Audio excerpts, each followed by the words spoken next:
Greetings gamers, this is your instructor Gallo Furioso with my review of the new game For Honor by Ubisoft. Now I've got to admit I hated this game when I first played it, but I've come to believe that this might be the best game ever. The combat system is scary brilliant, the multiplayer mode is magnificent, and the fun level is off the charts, seriously. I love games today how they incorporate movies and video games. You can watch the plot thicken up and then jump in when the fighting begins. And this story mode does not disappoint, and neither does the action. I think Ubisoft really hit a home run with this game. So here's the quick breakdown. The game is easy to play and it's suitable for all, adults, children, male, female. The platforms it's on: PS4, Xbox One, and Microsoft Windows. It's a third-person view, medieval setting, classic weaponry, story mode, and a robust multiplayer mode. You choose from 12 different warriors. Most of these warriors have male and female versions. Great character customization options for those of us who, like to stand out amongst the crowd. Once you've picked your warrior, you've got to choose a faction to fight for from amongst the knights, Vikings, or samurai. So points or war assets you win during the multiplayer mode contribute to the faction you fight for in the global war. So you can check on the faction war status at any point by going on the global menu. You can even check from your personal device for those of us who take it actually very seriously. It's a nose-to-nose, hand-to-hand combat. You don't have to worry about snipers or campers. They're marvelous maps. It's a team-oriented game, and there's a seemingly unending amount of items to unlock and reputation levels to achieve. Folks, the reputation mode is much like the COD system, the prestige mode, where you go back and you just build up levels. Kind of the same thing with this game, with the reputation level, and it does make a difference. So here are my cons. One, the multiplayer is crashing a lot. I know that we have these problems on a lot of different platforms, but this is excessive, I'm not gonna lie. Some of the characters are a little overpowered and attack chains. But I understand that it's a new game and patches are on their way. The last thing is navigating the screens. It is somewhat of a complex game, so it takes a little while to get used to, but hang in there. It's worth it. So here's what you should know and do immediately. 1, go buy the game.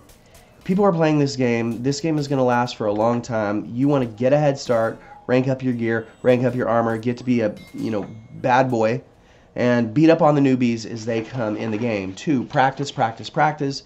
There's an actual section of the game on how to fight. They have some videos and, tutorials to help train you. But study your character, practice striking, practice blocking, and attack chains, etc. 3, roll with a mate or in a clan. I don't care how good you are. If you're getting teamed up on, you're probably going to lose.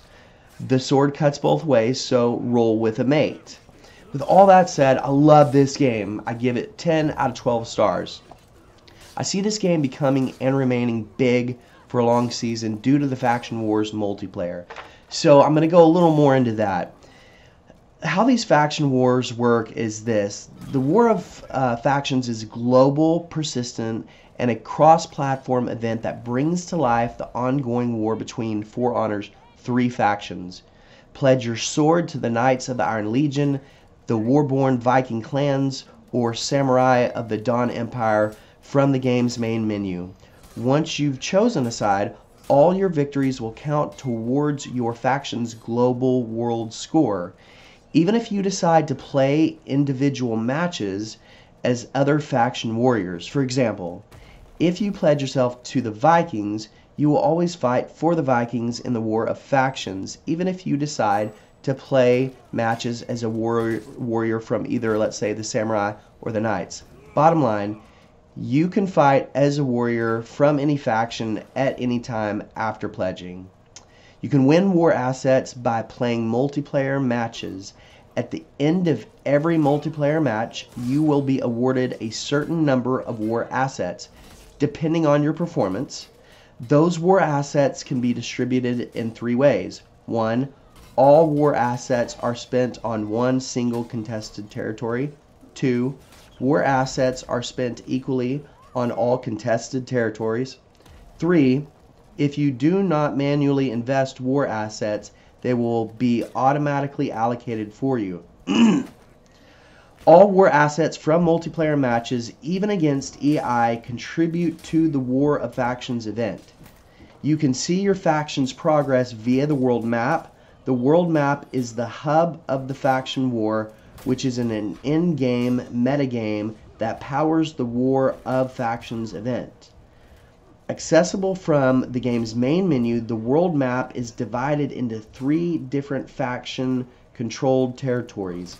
The faction controlling the most territories at the end of the war wins. And that's all now, folks. If you liked this video, please take the time to press the like button. Comments and constructive criticism are welcome here, so don't be shy. Follow me. I'm everywhere. Twitter, Facebook, Instagram, YouTube, name it. Thank you for joining me.